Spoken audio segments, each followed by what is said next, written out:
أعوذ بالله من الشيطان الرجيم بسم الله الرحمن الرحيم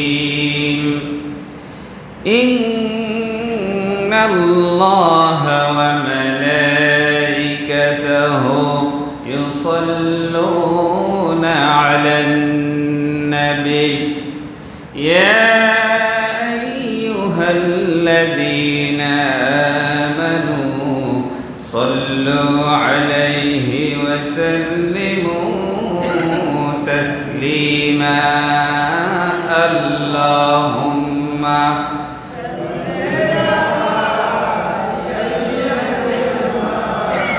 مولانا محمد وعلى آل سيدنا مولانا محمد আমরা সকলে জোরে মুহাব্বতের সাথে পড়ি আল্লাহুম্মা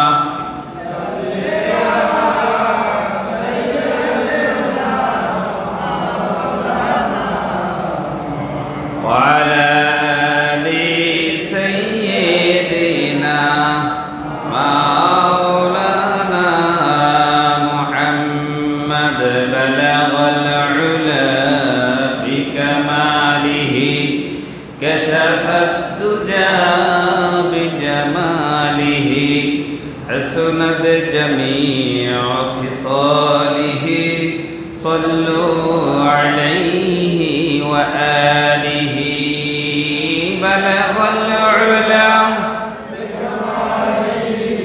كشف الدجى بجماله حسنت جميع خصاله صلوا عليه وآله الحمد لله ঐতিহ্যবাহী মাসিমপুর কেন্দ্রীয় জামে মসজিদ কর্তৃক আয়োজিত সাপ্তাহিক আজকের জুমার সমাবেশে সমাজের বিভিন্ন প্রান্ত থেকে আগত, এলাকার বিভিন্ন প্রান্ত থেকে আগত, শহর এবং বন্দর থেকে আগত সম্মানিত ইসলাম প্রিয় তাওহীদি জনতা, হযরত উলামায়ে কেরাম, শ্রদ্ধাভাজন মুরব্বিয়ান ইজম, সম্মানিত যুবক ভাইরা, পর্দার আড়ালে যারা আমাকে শুনতে পাচ্ছেন, আমার শ্রদ্ধা সম্মানিতা মা এবং বোনেরা, শুরুতে আমি আপনাদেরকে অন্তরস্থল থেকে আন্তরিক মোবারকবাদ এবং শুভেচ্ছা জানিয়ে সালাম উপস্থাপন করছি। আসসালামু আলাইকুম ওয়া রাহমাতুল্লাহি তাআলা ওয়া বারাকাতুহু।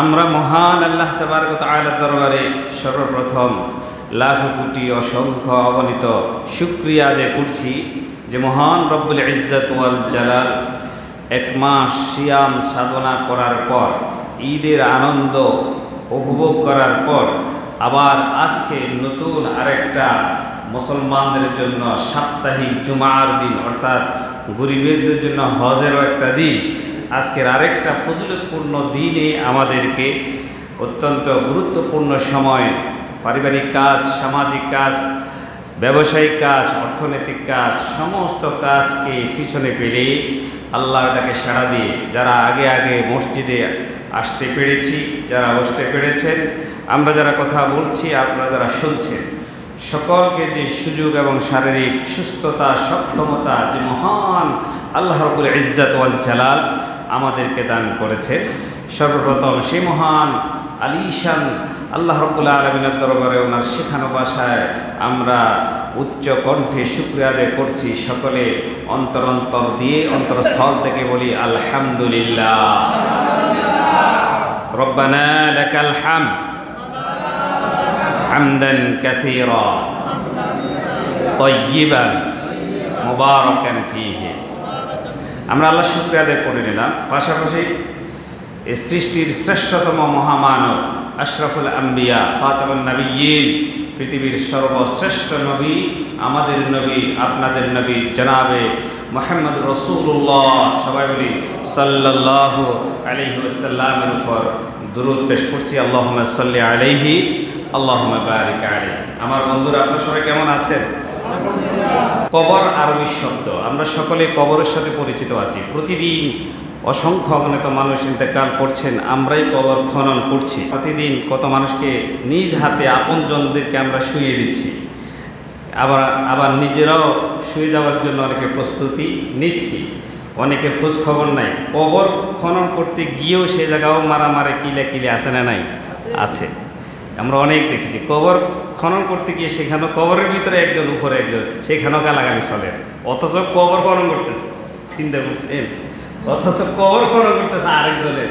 খন্তা নিয়ে না বলি খন্তা নিয়ে এসছে, কোদাল বলি নিয়ে আসে নাই।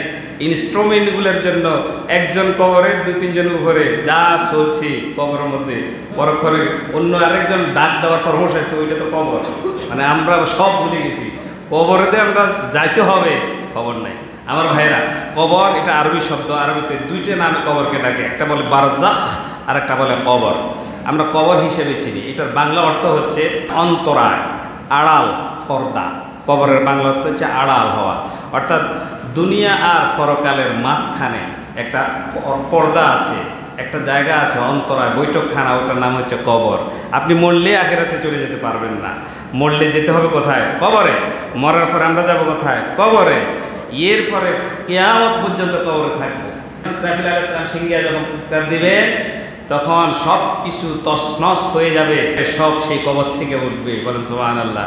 কবর থেকে উঠবো, ততক্ষণ পর্যন্ত কবরে থাকবো। মানুষ মরে যাওয়ার পর তার লাশকে যেখানে দাফন করা হয় তাকে কি বলে? কবর বলে। অন্য ভাষায় মানুষ মৃত্যুর পর কিয়ামতের আগ পর্যন্ত যে জায়গায় যে সময় তাকে অতিবাহিত করতে হয়, ওই জায়গাটাকে বলে হয় কবর। এটাকে বলা হয় দুনিয়া এবং আখিরাতের মাঝখানের জায়গা, একটা ওয়েটিং রুম। অর্থাৎ দুনিয়া থেকে আমার শেষ, পরকালের জন্য আমাকে ওয়েট করতে হচ্ছে কবরে। আমি কবর কত বছর, কিয়ামত পর্যন্ত কত সময়, কত সপ্তাহ, কত মাস যাবে, সেখানে আমার কোনো, আপনাদের কোনো জানা নেই। সুতরাং ওই সময়টুকু যেখানে আমরা অতিবাহিত করব, ওটার নাম হচ্ছে কি? কবর। কোরআনে কারিমে কবর সম্পর্কে অনেক আয়াতে কারিমা আছে। আল্লাহ রাব্বুল আলামিন সূরাতুল আদিয়াতে কবর সম্পর্কে বলছেন। আল্লাহ রাব্বুল আলামিন বলেন, আফালা ইয়ালামু ইযা বু'থিরা মা ফিল কুবুর। আল্লাহ রাব্বুল আলামিন বলেন, তোমরা মানুষ কি জানে না এই কবরের মধ্যে যা কিছু আছে, আমি রব্বুল আলামিন একদিন সব কিছুকে উত্তোলন করব, তুলে ফেলবো, উঠেই ফেলবো। কবরে যা কিছু আছে সব কিছু কবরে আজীবন থাকবে না, সব কিছুকে আল্লাহ উঠাবেন। কোরআনের কথা। মানুষ আমাদেরকে আল্লাহ বলছে, এই তোমরা কি জানো না কবরের ভিতরে যা কিছু আছে, তোমাদের জন্মের আগ থেকে, পৃথিবী সৃষ্টির পর থেকে কিয়ামত পর্যন্ত কবরের যত মানুষ দাফন করা হয়েছে, আমার হুকুমে একদিন সব কিছু উঠে দাঁড়াবে। বলে সুবহানাল্লাহ। এটাকে বিশ্বাস হয়? কবর থেকে আমরা উঠবো, এটা বিশ্বাস হয়? এইটা বিশ্বাস করাটাই হচ্ছে ঈমান। এটার নাম কি? ঈমান। কাফেররা তো এটা বিশ্বাস করে না। আমার হিন্দু ভাইয়েরা এটাকে বিশ্বাস করে না, বিদায় জ্বালিয়ে দিয়ে পুড়িয়ে ছাই করে ফেলে। কিন্তু এরপরও কিন্তু আল্লাহ জীবিত করতে পারবেন। তাহলে আল্লাহ বলছেন, মানুষ তোমরা কি জানো না এই কবরের মধ্যে শুরু থেকে আজ পর্যন্ত যত মানুষ কবরের নিচে চলে গিয়েছে, কিয়ামতের আগে আমি রব্বুল আলামিন সবাইকে কবর থেকে একদিন উঠাবো। শুধু তাই নয়, ওয়াহুসিলা মা ফিস সুদূর, মানুষ তার অন্তরে যা কিছু গোপন করে রাখছেন, আল্লাহ সেটাকে সেদিন ফাঁস করে দিবেন। আমাদের মনে এমন এমন অনেকের কথা আছে, আমি ছাড়া, আপনারা ছাড়া কেউ জানেন না। এমন অনেকের দোষ আছে, গুণ আছে, আপনারাই জানেন, অনেকে জানেন, অন্য কেউ জানে না। এরকম অনেক কথা আছে না? এই কথা গোপন রাখতে রাখতে মানুষ মরেও যায়, তারপরও কাউকে বলে না। নিজের বড় বড় অপরাধের কথাও তো অনেকে জানায় না কাউকে, নিজেই জানে আর আল্লাহ জানে। আল্লাহ বলছেন, সেই গোপন কথাটাও মন থেকে আমি যেদিন উঠাবো সেদিনটা ফাঁস করে দিব। বলেন সুবহানাল্লাহ। সেই কথাগুলো আর মনের ভিতরে থাকবে না। যে দেহটা কবর আজীবন থাকবে না, সেই অন্তরে কথাগুলোও আজীবন থাকবে না, এগুলো ফাঁস হয়ে যাবে। সুবহানাল্লাহ। তার মানে হচ্ছে দুনিয়াতে চলতে হলে বোঝা যাচ্ছে আমাদের সব কিছুর একটা হিসাব কিতাব হবে। যেন তেনভাবে পা পেললে হবে না, কথা বলতেও হিসাব, পা রাখতেও হিসাব করে ফেলতে হবে। আল্লাহ রাব্বুল আলামিন বলেন, সুম্মা আমাতাহু ফাআকবারাহু ثم সুম্মা ইযা শাআ আনশারা। আমি রব্বুল আলামিন মানুষদেরকে মৃত্যু দিই, মৃত্যুর পর আবার মানুষদেরকে আমি কবরের মধ্যে ঢুকিয়ে দিই। মৃত্যু দেওয়ার মালিককে? মৃত্যু কার হুকুমে হয়? আল্লাহ বলছে তোদেরকে মরণ দিয়ে তারপর আমি কবরে ঢুকাই। জীবিত অবস্থায় কেউ কবরে 1-2 রাতও থাকবে না, জীবিত অবস্থায় কেউ থাকবে না। মরার পরে আমি তোদেরকে কবরে ঢুকাবো। এটা হচ্ছে একমাত্র আমি আল্লাহর ক্রেডিট। মানুষকে মারা আর কবরে রাখা কিয়ামত পর্যন্ত আমি আল্লাহ ছাড়া এই কাজ কোনোদিন কেউ করতে পারবে না। সুবহানাল্লাহ বলেন, সুবহানাল্লাহ। আল্লাহ রাব্বুল আলামিন বলেন আল্লাহাকুমুত তাকাসুর হাত্তা যুরতুমুল মাকাবির।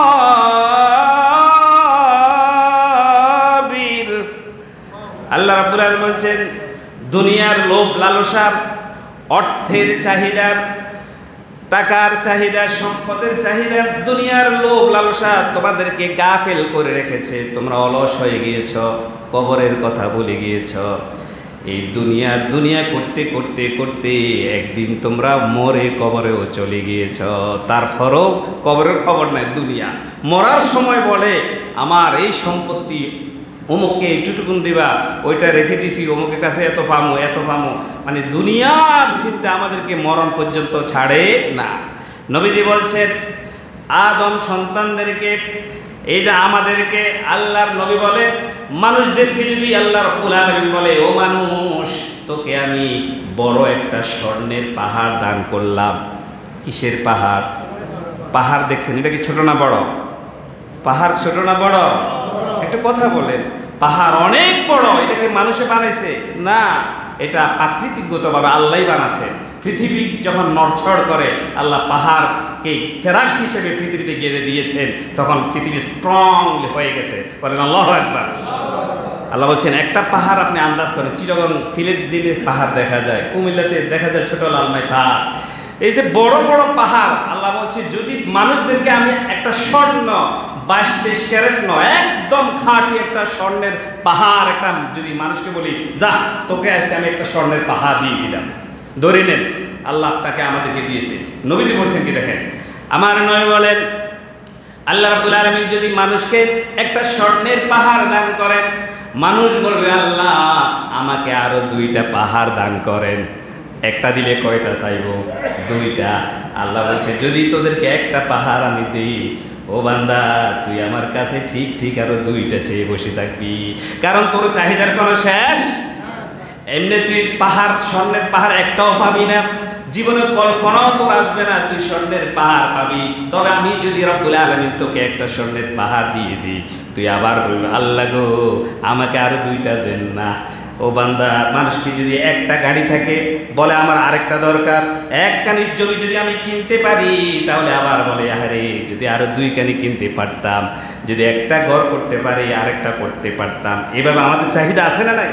এটা আমাদের অভ্যাস, প্রাকৃতিকগতভাবে, স্বভাবগতভাবে। এই জন্য আল্লাহ বলছে হাত্তা যুরতুমুল মাকাবির, এটা চাইতে চাইতে চাইতে একদিন আমি মরে যাই, তারপর আমার চাওয়ার কোনো শেষ। আল্লাহ নবী বলছেন আদম সন্তানের চাহিদা কিসে মিটাতে পারবে? নবীজি বলছেন একমাত্র কবরের মাটি। কবরের মাটি ছাড়া আদম সন্তানের পেট আর মুখ ভর্তি করতে কেউ পারবে না। যেদিন মরে যাবে কবরের মাটি দিলে আর কোনো চাহিদা নাই।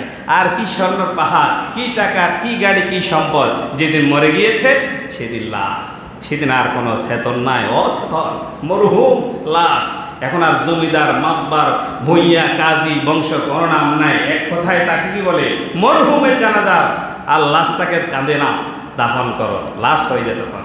এই জন্য কবরের মাটি আমাদের চাহিদা মিটাতে পারবে, এর আগে আমাদের চাহিদার কোনো শেষ নাই। কবরটা কেমন হবে? নবীজি বলছেন ইন্নাল কুবুরা রাউদাতুম মির রিয়াদিল জান্নাহ। নবীজি বলছেন নিশ্চয় কোন মানুষের জন্য তাদের কবর হবে জান্নাতের বাগান, আর কোন মানুষের জন্য তাদের কবরটা হবে জাহান্নামের গর্ত। বলে নাউজুবিল্লাহ। কবরে কেউ কিয়ামত পর্যন্ত সুখে থাকবে, আবার কিয়ামত পর্যন্ত কবরে অনেকে বিপদে থাকবে। কারণ মৃত্যুর পর ইমানদারদের কবরকে আল্লাহ প্রশান্তিময় করে দেন কিয়ামত পর্যন্ত। সেখানে কবর থেকে জান্নাত পর্যন্ত একটা লিঙ্ক তৈরি করে দেন। জান্নাতের সুঘ্রাণ সুবাস সে কবরে শুয়ে শুয়ে ভোগ করে, বলে সুবহানাল্লাহ। আর অন্যদিকে যারা বদকার বেঈমান তার কবরে জাহান্নামের। নবীজি বলছেন আলবিসু লিবাসাল জান্নাত, যারা ইমানদার তাদেরকে জান্নাতের একটা পোশাক পরিয়ে দেওয়া হয় কবরে। মানুষকে যখন কবরের মধ্যে রাখা হয়, আল্লাহর নবী বলছেন মুনকার নাকির দুইজন ফেরেশতা আসে। এই দুইজন ফেরেশতার আগে আরেকজন ফেরেশতা কবরে আসে, তার নাম হচ্ছে রুম্মান। কি নাম? রুম্মান নামে একজন ফেরেশতা যে সর্বপ্রথম আসে।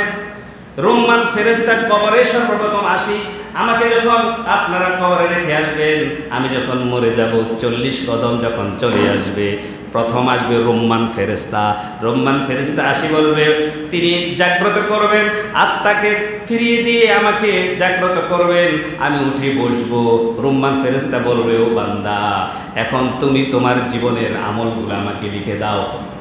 রুম্মান ফেরেশতা আমাদেরকে বলবে, তুমি জীবনে যা যা করেছো লেখো। কবরবাসী বলবে, আমি কি করে লিখবো? আমার কাছে তো কোনো কলম নাই, আমার কাছে তো কোনো কালি নাই। রুম্মান ফেরেশতা বলবে, ও আল্লাহর বান্দা, তোর হাতে যে আঙ্গুল আছে এটাকে তুই কলম হিসেবে ধর, তোর মুখে যে থুতু আছে সেটাকে তুই কালি হিসেবে লিখতে শুরু কর। সুবহানাল্লাহ বলে। আল্লাহর হুকুমে সে লিখতে শুরু করবে, নিজের আঙ্গুল দিয়ে থুতু দিয়ে লেখা, নিজের আমলনামা সেখানে লিখে ফেলবেন। রুম্মান ফেরেশতাকে বলবেন, ও ফেরেশতা, আমার আমলনামাটা নিয়ে যাও। রুম্মান ফেরেশতা তার আমলনামাটা হাতে নেবে, হাতে নিয়ে ওই কবরবাসীর গলার মধ্যে ঝুলিয়ে রাখবেন। নবীজি বলছেন কিয়ামত যেদিন হবে সেদিন পর্যন্ত তার আমলনামাটা তার গলার মধ্যে ঝুলিয়ে থাকবে। আমার আল্লাহ বলছেন, ওয়া কুল্লা ইনসানিন আলজামনাহু তাইরাহু ফি উনুকি, আমি প্রত্যেক মানুষের আমলনামা তার গলার মধ্যে ঝুলিয়ে রাখবো। বলেন সুবহানাল্লাহ। এই যে গলার মধ্যে যে আমরা আইডেন্টি কার্ড অফিসিয়ালি যারা চাকরি করেন ঝুলে রাখে না, এটা এই যে কুল্লা ইনসানে আলজামনাহু সূরাতুল বানি ইসরাঈল আয়াতের তাফসীর, এটা কোত্থেকে আবিষ্কার হয়েছে? এটা সেখান থেকে মরণের পরে আমার আইডেন্টি কার্ড কবরের মধ্যে আল্লাহ ঝুলিয়ে দিবেন। সুবহানাল্লাহ বলেন। সুবহানাল্লাহ। মৃত ব্যক্তি যখন মারা যাবে, তাকে যখন কাঁধে করে যখন কবরের দিকে নিয়ে যাওয়া হবে, লাশ আমরা মনে করি লাশটা নিয়ে যাচ্ছি। নবীজি বলছেন সে লাশ নয়, সে কথা বলে। তোমরা মনে করছো তাকে কাঁধে করি খাটে করি কবরের দিকে নিয়ে যাচ্ছ। আল্লাহ নবী বলছেন এই লোকটা কথা বলতে শুরু করে। ও নবী কেমন করে কথা বলে? আল্লাহ নবী বলেন, যেই লাশটাকে তোমরা কাঁধে করে খাটে করে কবরের দিকে নিয়ে যাচ্ছ, ওই লাশটা যদি ইমানদার হয়, সে খাটের মধ্যে শুয়ে সে বলে, ও আমার আত্মীয় স্বজন, তাড়াতাড়ি আমাকে তোমরা কবরে দিয়ে দাও, যত দ্রুত আমাকে কবরে দাও, কবর দাও, আমি আমার রবের সাথে সাক্ষাৎ করতে চাই। বলে সুবহানাল্লাহ। এটা হচ্ছে ইমানদারের কথা। আর বেঈমান, বদকার, কাফের, মুশরিক, মুনাফিক, বেনামাজি ইত্যাদি ইত্যাদি, তারা কি বলে? নবীজি বলছেন, সে বলে, ও আমার আত্মীয় স্বজন, তোমরা আমায় কথাই নিচ্ছ, আমার তো ভয় হচ্ছে, আমি সেদিকে যাব না, আমাকে তোমরা কবরে নিও না, আমি কবরে যেতে চাই না, আমি থাকতে চাই, তোমরা আমাকে রেখে দাও। কিন্তু রাখা যায় কি না? না। নবীজি বলছেন, মৃত ব্যক্তির এই কথার আওয়াজ শুধুমাত্র মানুষ ছাড়া সমস্ত জীব আর প্রাণী সবাই মৃত ব্যক্তির এই কথার আওয়াজ শুনে, কেবল মানুষ শুনতে পায় না। নবীজি বলছেন, যদি মানুষ এই লাশের কথা শুনতো, সাথে সাথে সেই জমিনের মধ্যে বেহুশ হয়ে পড়ে যেত। সুবহানাল্লাহ। লাশে কথা কর, এটা শুনলে তো লাশ কান্দে তো ফেলে মানুষ দৌড় দিত। হ্যাঁ, কিন্তু এইটা সে বলে। শুধুমাত্র মানুষকে আল্লাহ এটা শোনার সুযোগ দেন নাই, আর বাকি সবাই শোনে। তাহলে লাশও কথা বলে। 3টা কাজ তাড়াতাড়ি করা উত্তম। তোর মধ্যে একটা হচ্ছে, মানুষ যখন মারা যাবে তার লাশটা তাড়াতাড়ি দাফন করে ফেলা উত্তম। হ্যাঁ, ভালো কাজের নিয়ত করলে সাথে সাথে করে ফেলা উত্তম। আর উপযুক্ত পাত্রী থাকলে সেটা সময় হওয়ার সাথে সাথে উপযুক্ত পাত্র মিলে তাকে বিয়ে দিয়ে দেওয়াটা কি উত্তম। এই 3 কাজ হচ্ছে খুব একটু তাড়াতাড়ি করা উত্তম। আমার ভাইয়েরা, তাহলে মৃত ব্যক্তিও কথা বলে। এই যে দেখেন, আমরা যারা অন্যায় করি, অপরাধকারী, সহিহ বুখারীর মধ্যে এবং মুসলিম শরীফ একটা হাদিস এনেছেন, বড় হাদিস। আল্লাহর নবী বলেন, আগের যুগের এক ব্যক্তি ছিল, তিনি সারা জীবন করেছে অন্যায়, সারা জীবন করেছে অপরাধ, কোনোদিন ভালো কাজ করেন নাই, কোনোদিন ভালো কাজ করে নাই। ওই লোকটি যখন মুমূর্ষা অবস্থায় মারা যাবে, সে তার সন্তানগুলোকে ডাকলেন, বাবা তোমরা আমার শিয়রে এসো। সন্তানগুলোকে ডেকে আনি, বললে আমার সন্তানরা শোনো, আমি তোমাদের বাবা ঠিক আছে, তো আমি সব চাইতে বড় অপরাধী, এই দুনিয়াতে এমন কোনো খারাপ কাজ নাই আমি করি নাই। ও আমার সন্তানেরা, আমার মনে হয় আমার মরণ হয়ে যাবে, আমার যদি মরণ হয়ে যায় তোমরা আমাকে কবর দিও না। কি দিও না? কবর দিও না। ওসিয়ত করে কিছু কিছু মানুষ, এমন এমন ওসিয়ত করে, আনকমন ওসিয়ত। তোর মধ্যে সে একজন, সে বলছে আমি যখন মরে যাব মানুষকে তোমরা কবরে দাও, আমার সন্তান আমাকে তোমরা কবরে দিও না। ওই লোকটি বলল, আমার সন্তানরা আমি যখন মারা যাব আমার এই মৃত দেহটিকে তোমরা আগুন দিয়ে জ্বালিয়ে পড়িয়ে ছাই করে ফেলবা, ছাইগুলোকে দুই ভাগ করবা। আমার দেহের যে ছাই হবে জ্বলি পড়ে, ওই ছাইগুলোকে তোমরা কয় ভাগ করবা? দুই ভাগ। কথা বলেন, কয় ভাগ? দুই ভাগ। এক ভাগ ছাইকে তোমরা প্রচন্ড সমুদ্রের ঢেউ যখন আসবে ঢেউর মধ্যে ফেলে দিবা, বাকি আছে কয় ভাগ?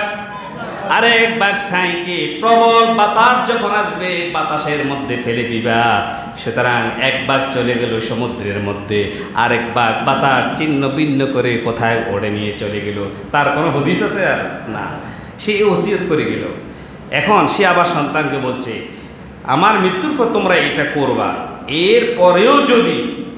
এরপরেও যদি আমার আল্লাহ আমাকে জীবিত করতে সক্ষম হয়, তার টেন্ডেন্সিটা হচ্ছে আমি যত বড় অপরাধী, আমার ছিন্ন ভিন্ন দেহ ছাইগুলি বিভিন্ন দিকে ফালাই দিলে আল্লাহ হয়তো আমার আর জীবিত করতে পারবে না। এটা ছিল তার বিশ্বাস। সে আবার সন্তানদেরকে বলছে, এরপরও যদি আল্লাহ আমাকে জীবিত করে ফেলে, তবে সন্তানরা মনে রেখো, পৃথিবীর সবচাইতে কঠিন শাস্তি আল্লাহ তোমাদের এই বাবাকে দিবেন, আমাকে দিবেন, কারণ আমি যে অপরাধ করছি মুখে বলতে পারবো না। এই কথা সে বলছে। কিছুদিন পর সে মারা গেল। ওসিয়ত অনুযায়ী সন্তানরা তাকে কবরে দিল না, তার দেহটাকে আগুন দিয়ে জ্বালিয়ে দিল, ছাই করে ফেলল। ছাইগুলোকে দুই ভাগ করলো, দুই ভাগ করে এক ভাগ সমুদ্রের ঢেউর মধ্যে ফেলে দিল, আর এক ভাগ বাতাসের মধ্যে উড়িয়ে দিল। আমার রব্বুল আলামিন তখন সমুদ্রকে বলল, সমুদ্র রে, এই লোকের যে ছাই তোর ঢেউর মধ্যে ডুবে গেল সবগুলো একত্র কর। সমুদ্র কার কথা শোনে? পাখি, বাতাস, গাছ কার কথা শোনে? মানুষ কার কথা শোনে? শোনে না। মানুষ আল্লাহর কথা শোনে না। মানুষ যদি আল্লাহর কথা শুনতো, মসজিদ কি এইটুকুন হতো? হাইয়া আলাস সালাহ,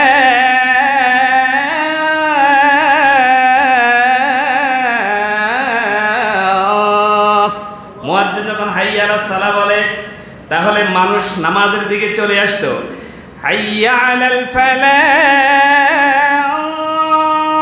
মুয়াজ্জিন যখন হাইয়া আলাল ফালাহ, কল্যাণের দিকে আসো, আমরা সবাই শুনি কিন্তু আমরা আসি না। ডাকতেছে যদিও মুয়াজ্জিন, ডাকটা হচ্ছে কার? আল্লাহ। আল্লাহ বলছে, বান্দারে 6 ঘন্টা কাজ করলি, 6 ঘন্টা ব্যবসা করলি, 6 ঘন্টা সংসার করলি, এখন জোহরের সময় হয়েছে, আমি ডাক দিচ্ছি, আমার ঘরে চলে আস। আমরা আল্লাহর কথা শুনি না বলে মসজিদে আসি না। আমরা বড় হতভাগ্য, আমরা মানুষ হয়ে আল্লাহর কথা শুনি না। জীব জন্তু জানোয়ার, বনের বাঘকে আল্লাহ বলছে তুই বনে থাকবি, কোনোদিন মানুষ যেখানে বসবাস করে সেখানে আসবি না। বিষাক্ত সাপকে বলছে তুই বনে থাকবি, গর্তে থাকবি, মানুষ যেখানে থাকে এখানে আসবি না।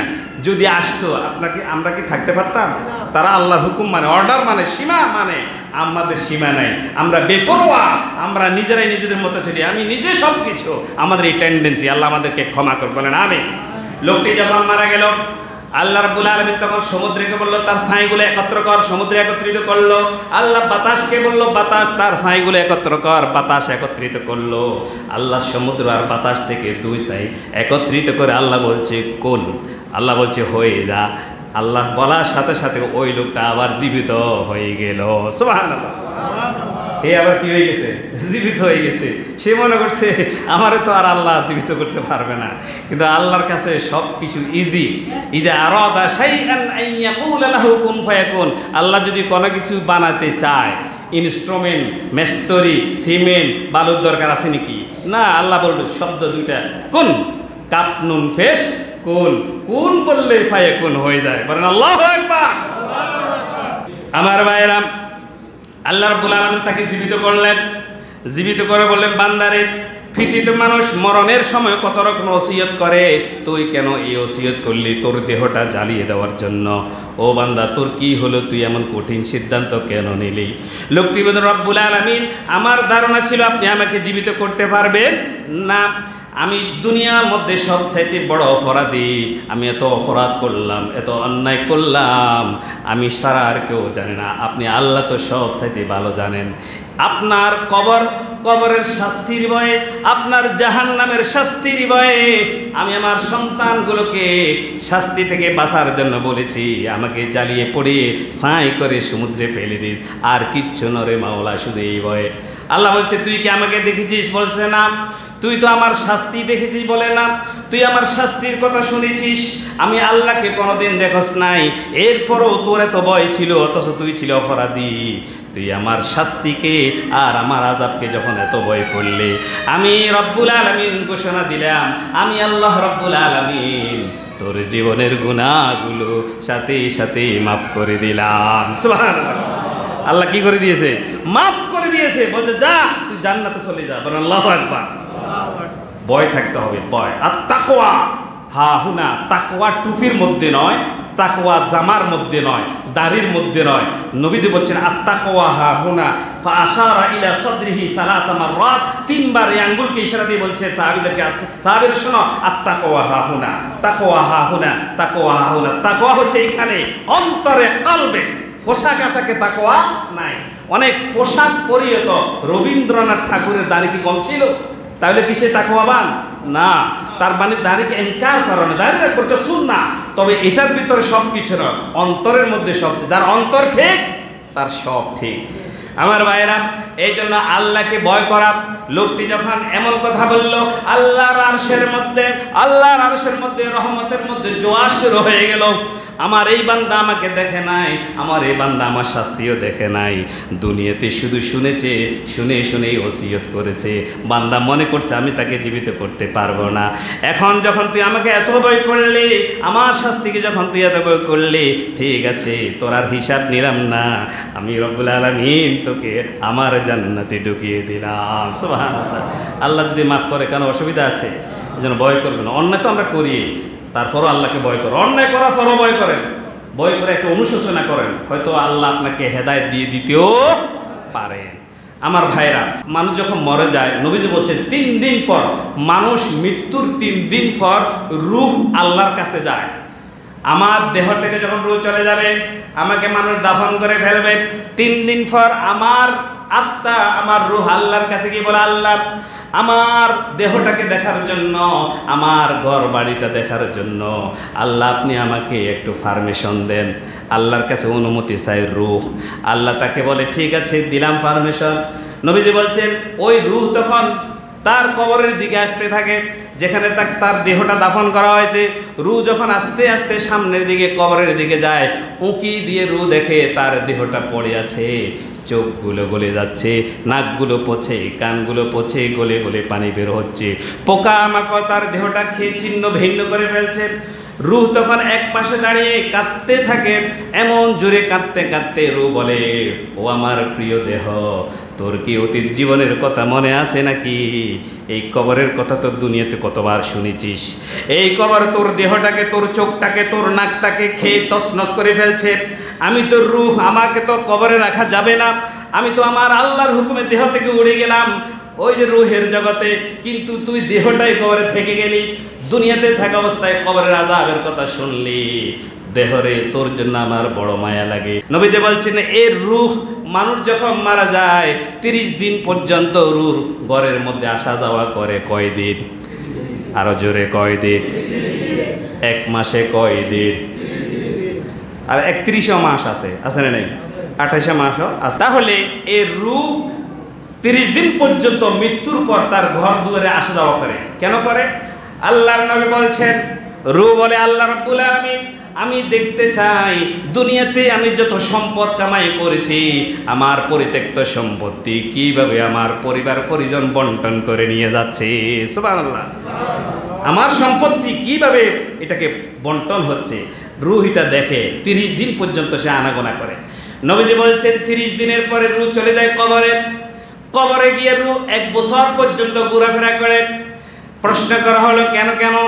আল্লাহর নবী বলেছেন 1 বছর পর্যন্ত রূহ কবরের উপরে ঘোরাফেরা করে, রূহ দেখতে চায় তার পরিবার পরিজন, আত্মীয় স্বজন, সন্তান সন্ততি কারা কবরের মধ্যে এসে তার জন্য দোয়া করছে। সুবহানাল্লাহ। কবরের পাশে যাওয়ার দরকার আছে না নাই? আমরা তো কবরের পাশ দিয়ে হেঁটে চলে যাই, সালামও দিই না।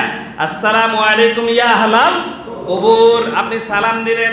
আল্লাহর নবী বলেছেন কোন আলেম, একজন ভালো আলেম যদি কবরের পাশ দিয়ে হেঁটে যায়, আলেমের সম্মানে রব্বুল আলামিন 40 দিন পর্যন্ত সাথে সাথে কবরবাসীর আযাবটা আল্লাহ মাফ করে দেন। সুবহানাল্লাহ। আলেম যদি কিছু নাও বলে, সেই যে আলেম ইসলামের জ্ঞান সে ধারণ লালন করছে, এই সম্মানে 40 দিন পর্যন্ত কবরবাসীর আযাব মাফ। বলেন সুবহানাল্লাহ। নবীজি বলছেন এই কবরে 1 বছর পর্যন্ত রূহটা আনাগোনা করে, রূহ দেখতে চায় কি কোন তার আত্মীয় স্বজন, কোন তার সন্তান কবরের কাছে গিয়ে তার জন্য দোয়া করছে, প্রার্থনা করছে। এই জন্য আমাদের আত্মীয় স্বজনরা ইন্তেকাল করেছে, তাদের জন্য কবরের পাশে গিয়ে দোয়ার করার দরকার আছে না নাই? আছে। আল্লাহর নবী বলেন মানুষকে যখন কবরের মধ্যে রাখা হয়, আপনাকে আমাকে যখন কবরের মধ্যে রাখা হবে, পায়ের দিক থেকে আযাব আসতে শুরু করবে। প্রথমে কোন দিক দিয়ে? পায়ের দিক থেকে আযাব আসতে শুরু করে। পা তখন আযাবকে বলে খবরদার আসবি না, আযাব আমার দিক দিয়ে আসতে পারবে না। আযাব বলে কেন আসতে পারবো না? পা বলে এই লোকটা দুনিয়াতে যতদিন ছিল প্রতি রাত্রে সেই সূরাতুল মুলক তাবারাকাল্লাযী বিয়াদিহিল মুলক, কোরআনে কারীমের 29তম পারার 1 নম্বর সূরা, এই সূরা প্রতিদিন তেলাওয়াত করত। এই কারণে রব্বুল আলামিন বলছেন সূরা মুলক তেলাওয়াতের কারণে কবর আযাবটাকে মাফ করে দেওয়া হলো। সুবহানাল্লাহ। আযাব তখন পায়ের দিক থেকে আসতে পারে না, আযাব তখন সিনার পেটের দিক থেকে আসতে শুরু করে। পেট তখন বলে খবরদার আযাব আসতে পারবি না। কেন? এই লোকটি দুনিয়াতে যতদিন ছিল প্রতি রাতে প্রতিদিন সেই সূরাতুল মুলক তিলাওয়াত করত, সুতরাং তুই আসতে পারবি না, আযাব আসতে পারে না।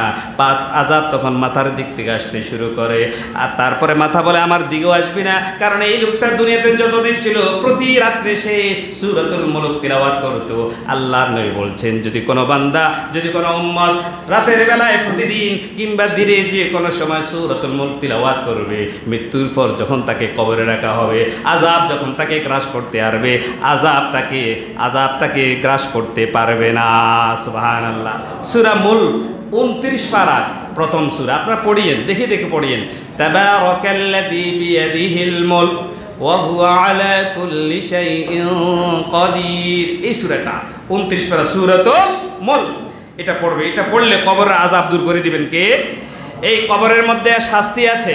আল্লাহর নবী তিনি যখন মদিনার পাশ দিয়ে যাচ্ছেন, 2টা নতুন কবর ছিল, 2টা। নবীজি দাঁড়ালেন, সাহাবীরাও দাঁড়ালেন। নবী বললেন এই 2টা কবর যে দেখা যাচ্ছে, 2টা কবরের মধ্যে আযাব হচ্ছে। নবীজিকে জানাইছেন কে? নবীজিকে জানিয়ে দিয়েছেন আল্লাহ। সাহাবীরা দাঁড়িয়ে গেলেন। নবীজি বললেন 2টা কবরের মধ্যে আযাব হচ্ছে। সাহাবীরা বললেন ইয়া রাসূলুল্লাহ এখন কি করা? নবীজি বলছেন সামান্য অপরাধের কারণে তাদের কবরে আযাব হচ্ছে। সেটা কি? 1 নম্বরে একটা কবরবাসী সেই দুনিয়াতে যতদিন ছিল পেশাব করত, প্রস্রাব করার পর সুপবিত্রতম ভালোভাবে অর্জন করত না, ঠিক মতে পানি ব্যবহার করত না, ডিলা টিস্যু ব্যবহার করত না, দাঁড়িয়ে প্রস্রাব করে লাড়ছাড় করে ফ্যান করে ফেলতো। তাহলে পেশাবের চিটাপোটা কাপড়ের মধ্যে লাগছে কিনা বলেন? সে তখন আজান দিলে ওযু করে আল্লাহু আকবার, অথচ তার পোশাক কি নাপাক। এই জন্য পেশাব থেকে ভালো মতে যদি পবিত্র না হওয়া যায়, কবরের মধ্যে আযাব দিবেন কে? নবীজি বলছেন পেশাব থেকে ঠিকমতো পবিত্র না হওয়ার কারণে আযাব হচ্ছে। আরেকটা কবরে আযাব হচ্ছে এই লোকটা যেখানে বসতো, যেখানে যাইতো, সব জায়গাতে নিজের কথা না ভেবে অন্যের সমালোচনা সবচাইতে বেশি করতো। এরকম লোক আছে না নাই? এই জন্য 2টি কাজ থেকে দূরে থাকবেন। পেশাব করে পানি নিতে হবে, ঢিলে নিতে হবে। আর যেখানে সেখানে সব জায়গায় অন্যের সমালোচনা করা চলবে। নিজের সমালোচনা করুন। নিজের সমালোচনা যত বেশি করা যাবে, নিজেকে তত বেশি পরিশুদ্ধ হওয়া যাবে। ঠিক কিনা বলুন? আমরা তো নিজের কোনো খবর নাই, অন্যকে নিয়ে আমাদের কোনো ঘুম নাই। এই জন্য কবরে আযাব হবে কেন? আল্লাহর নবীর সাহাবী হযরতে আব্দুল্লাহ ইবনে আব্বাস বলেন, একদিন আমি আমার এক আত্মীয় যখন মারা গেল, আমি তাকে কবর দেওয়ার জন্য সেখানে গেলাম, আমি তাকে কবরবাসী দাফন করার জন্য গেলাম। সেখানে একটি কবর খনন করা হলো। লোকটাকে যখন দাফন করার জন্য নিয়ে আসলো, হঠাৎ করে বিড়ালের মতো একটা জন্তু হঠাৎ করে কবরে একবার ঢোকে আবার বের হয়, এদিক সেদিক ছুটাছুটি আল্লাহ ফালাবি করতে শুরু করলো।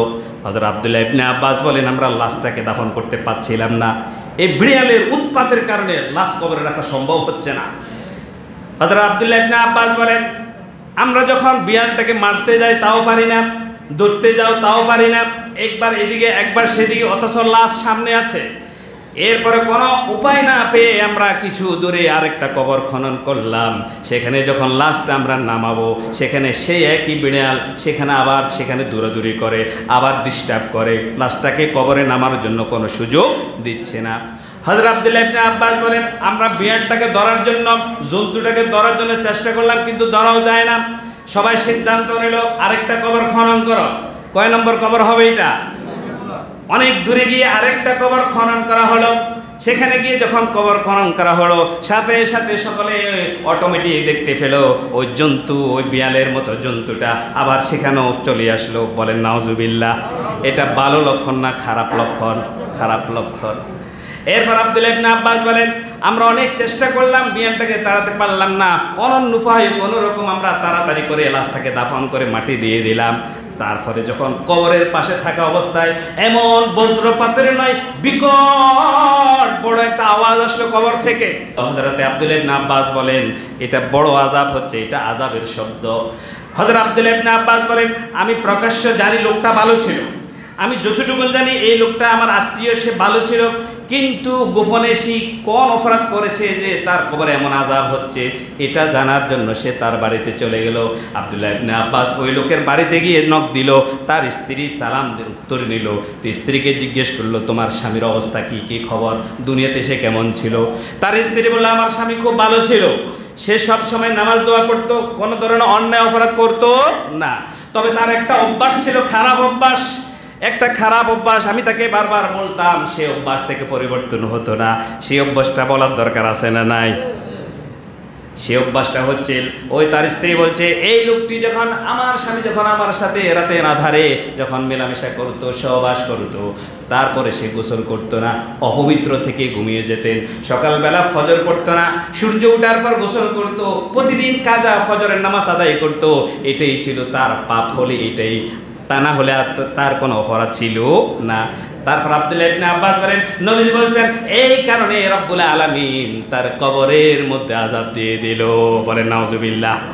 এই অভ্যাস আমাদের মধ্যে অনেকের আছে, আছে না নাই?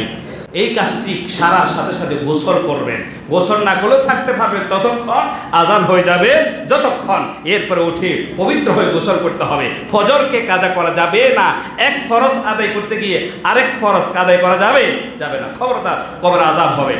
এখন আমি যেটা বলতে চাচ্ছি, আপনাদের একটা মেসেজ দিতে চাই। আপনাদের এখানে আপনারা যারা আছেন, আপনাদের প্রত্যেকের নিজস্ব কবরস্থান আছে কিনা? প্রত্যেকের নিজস্ব কবরস্থান, অনেকের আবার নাও থাকতে পারে, এরকম আছে না? সকলের তো কবরস্থানে যায়, অনেকে তো ঘরের জায়গায় নেই, কবরস্থান আসবে কোথেকে, এরকমও তো আছে। আমরা দেখি চট্টগ্রাম 22 মহল্লা, যারা চট্টগ্রাম থাকে, বিশাল এক কবরস্থান। ঢাকাতে আছে বড় বড়, হ্যাঁ, বড় বড় কবরস্থান, হ্যাঁ। আমার গ্রামে একটা আছে গণকবর, একটা আছে এখানে যাদের কোনো কবরস্থান নাই, সরকারিভাবে কিছু বরাদ্দ, এলাকার লোকজন বরাদ্দ দিয়ে মোটামুটি বেশ একটা ছোটোখাটো করে একটা গণকবর রেডি করছে, যার কোনো কবরস্থানে তাকে এখানে দিবে, লিখে আছে গণকবর। তাহলে এই যে একটা উদ্যোগ, আমরা দুনিয়াতে বসবাস করার জন্য কত কিছু করতেছি, আসলে কত বছর থাকতে হবে কবরে, কবরের জন্য কোনো চিন্তা আমাদের মাথায় নাই। এখন আমাদের প্রত্যেকের কবরস্থান থাকার দরকার আছে না নাই? যার আছে আছে, কবরগুলোরও সংস্কার নাই। আমরা তো জিয়ারত করতে যাই, পুকুরের পাড়ে অবাঞ্ছিত কবরস্থান, সীমা রেখা নাই, একটা বাউন্ডারি করেন না। মদিনার কবরস্থান জান্নাতুল বাকি দেখেন নাই? কি সুন্দর, মনে হয় না যেটা কবর, এটা জান্নাতুল বাগান, শুয়ে দেখতে মন চায়। বলে সুবহানাল্লাহ। কবর পড়ে রয়েছে, বিশাল বিশাল গাছ, কবর উঠে রয়েছে আমাদের কবরস্থানগুলোকে, ঝোপঝাড় জঙ্গল, যেতেও ভয় লাগে, কেন এরকম কেন? কবরটা তো জিয়ারত করতে হবে, যেতে হবে, আসা যাওয়া থাকবে, এটাকে একবার ক্লিয়ার রাখেন, এটাকে পরিষ্কার রাখেন, ফুলের গাছ লাগান, বড় শিকড়ওয়ালা গাছ নয়, তাহলে তো শিকড় হয়ে গেলে কবর খুঁড়তে কষ্ট হবে। এই জন্য কবরস্থানের জন্য আমি চাই অন্তত আমি এটা দেখতে চাই একটা ঘন কবর আপনারা এলাকাবাসী সুনির্দিষ্ট একটা জায়গায় করেন, যাদের কবরস্থান নাই তারা যেন সেখানে মানুষদেরকে কবর দিতে পারে। এই উদ্যোগ নেওয়ার দরকার আছে না নাই? তাহলে এই উদ্যোগ আপনারা নেবেন, আমি এই প্রস্তাবনা আপনাদেরকে দিয়েছি। আমরা চাই আমরা সবাই মরে যাব, কবরের জায়গাটা আমরা একটু নির্ধারিত করে রাখি। শুধু নিজে কবর হয়ে যাবো অন্য চিন্তা করবেন তা না, একটা গণ কবরের ব্যবস্থা করেন। আর যার যার কবর আছে কবরগুলোকে বাউন্ডারি করেন, কবরগুলোর গাছগুলোকে পরিষ্কার করেন, ঝোপঝাড় দূর করেন, ফুলের গাছ লাগান, যাতে মানুষ সহজে নির্ভয়ে আসা যাওয়া করতে পারে। কবর কাছে অনেকে 1 বছরে একবার যায়। ওইখানে আমি একটা কবর জিয়ারতে গেছি, রাস্তা থেকে জমিন থেকে হেঁটে হেঁটে। তো ঈদে যদি একবার যাওয়া হয়, সপ্তাহে কেউ যাবেই না। তো কবরগুলো অন্তত আসা যাওয়ার পরটা ক্লিয়ার রাখবেন, কারণ আপনি যদি মারা যান, আপনার সন্তান কবর যদি না ছেড়ে এই পোড়া কোফাল আপনার কবর বসে আপনি দুঃখ করবেন, কোনো লাভ হবে না। অথচ কবরবাসী চেয়ে থাকে আমার আত্মীয় আমার জন্য আসছে কিনা, কিছু বলছে কিনা। এই জন্য আমি আপনাদেরকে উদাত্ত বা আহ্বান জানাবো, যারা উদ্যোগী আছেন, যারা ব্যবসায়ী, যাদেরকে আল্লাহ অর্থ করে দিয়েছেন, যাদের দেন নাই, তারা যেন মরলে পরে অন্তত শান্তিতে কবরে তারা সেখানে থাকতে পারে কিয়ামত পর্যন্ত। এই ব্যবস্থাপনাটুকুন মাসুমপুরবাসীর কাছে আমার বিনয়ের সাথে আবেদন করছি, আপনারা এটার একটা উদ্যোগ দিবেন। গণকবর যেখানে গেলে মোটামুটি একটা ভালো একটা জায়গায় চোজ করে টাকা দিয়ে কিনবেন। কেউ দান করলে আলহামদুলিল্লাহ, কেউ দান না করলে প্রয়োজনে এটাকে উদ্যোগ নিয়ে টাকা দিয়ে কেনেন। 1 ডিসিম 2 ডিসিম 6 ডিসিম এরকম দিয়ে আপনারা এটা করবেন ইনশাআল্লাহ। এই প্রস্তাবনা রেখে আজকের এই সংক্ষিপ্ত আলোচনা আমি এখানে শেষ করলাম। ওমা তাওফীক ইল্লা বিল্লাহ। সুবহানাকাল্লাহুম্মা ওয়া বিহামদিকা আশহাদু আল্লা ইলাহা ইল্লা আনতা আস্তাগফিরুকা ওয়া আতুবু ইলাইক।